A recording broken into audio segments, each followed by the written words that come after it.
Burnout is a racing game that was developed by Criterion Games, published by Acclaim Entertainment, and was released on the PS2, Xbox and Gamecube in November of 2001. It was the first title in what became an incredibly well-known franchise, and this initial entry was received well from most critics in the early 2000s, scoring mostly 7 and 8 out of 10 across the board. This is probably going to be one of my shorter reviews, and not because Burnout is a terrible game, but actually because there isn't much to talk about in regards to this title. Sometimes you come back to a game after quite a few years and it is not the game that you remember at all. I'm a fan of the Burnout franchise and I put a serious amount of hours into Burnout 3 Takedown, Burnout Revenge and Burnout Paradise. Because the first game in the series came out quite early in the generation, I knew that I had played it back then, but my memory was a little fuzzy on how much of it I had played, and more importantly, if I enjoyed it. Coming back to Burnout roughly 18 years later, the question that immediately hit me was, why is this game so hard? As a racing game, Burnout comes with all the usual modes of single race and time attacks, but the main focus is the championship mode, in which you compete in a series of races that require you to finish in a slightly higher place with each round. Sounds simple enough, right?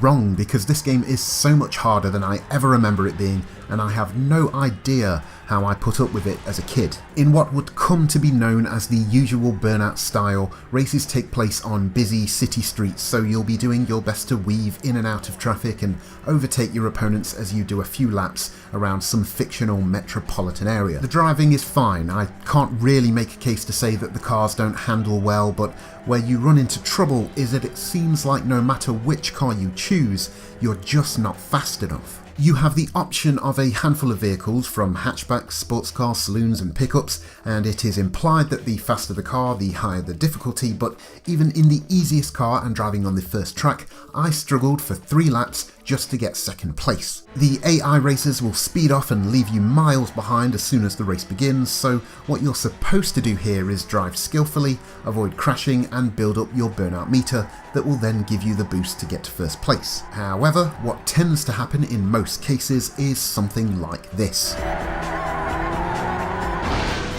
Not only does crashing increase the distance between you and other racers, but it also reduces your burnout bar, so it's not uncommon for you to complete an entire race without getting the leg up that you desperately need to get ahead of the competition. What doesn't make the game any easier is the time limit that you're racing against for some reason, which is kind of confusing as you'll fail if you don't finish where the game tells you to anyway. So I feel like everything I've described so far makes Burnout sound like an awful game, and it's not. It's a little basic and quite harsh.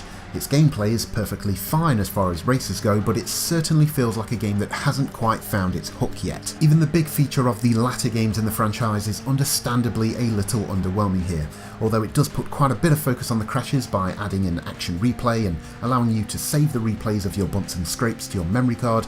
They just don't quite have the glorious destructibility yet, so they're not as fun to watch. It took me a minute or two to realise what felt so familiar about this game, but I eventually figured it out. Burnout feels like a game that was made for the arcade, a game that is intentionally punishing because it wants you to keep chucking coins into it because you're convinced you can finish in first place if you had one more try. Even the presentation of it all feels like an arcade game that they built a few menus around and put it on store shelves. Luckily for its time, it doesn't feel like a budget game. I actually think that the environments and the vehicles still look okay nearly 20 years later. You could argue that the world you're driving through feels a little empty, but at least it looks sharp. From a technical perspective, it holds up also. There's a decent draw distance so you don't get caught out by what's ahead. There doesn't seem to be any noticeable drops in performance at any point, and the damage to the cars in some of the larger crashes is a nice effect. Coming back around to those arcade comments I made earlier, the music featured in the game definitely adds to the familiar feeling. Instead of licensed tracks, they opted for a soundtrack that is pretty generic, but not the worst video game music I've ever heard.